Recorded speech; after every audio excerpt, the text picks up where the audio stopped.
ఏంటి, నా తమ్ముడు ఏడ్చుకుంటూ వచ్చాడా? నువ్వడగలేదా తనెందుకు ఏడుస్తూ వచ్చాడో అని? నేను చాలాసార్లు అడిగాను.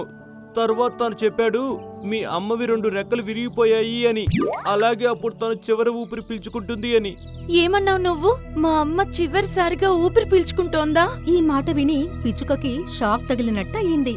దాని కళ్ళల్లో నీళ్లు నింపుకుని వెంటనే అక్కడ్నుండి ఎగిరిపోయింది.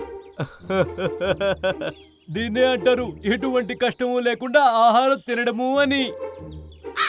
అలా అంటూ కాకి పిచ్చుక గూటి దగ్గరికి వెళ్లి అందులో ఉన్న యాపిల్ని ఆస్వాదిస్తూ తినడం మొదలుపెట్టింది. వా, చాలా బాగుంది. ఒకవేళ కష్టపడి తినుంటే ఎంత బాగుండేది కాదేమో. అది సగం యాపిల్ ఆనందంగా తిని ఇంకా మిగిలిందేమో నేల మీద పడేసింది.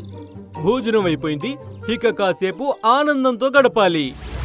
ఇలా అంటూ అది రెక్కలు విప్పి గాల్లోకి ఎగిరింది. ఇలాగే అది తన తెలివితేటలతో అడవిలో ఉన్న జంతువుల్ని మోసం చేసేది. ఇదే అడవిలో ఒక కష్టపడే చీమ కూడా ఉండేది.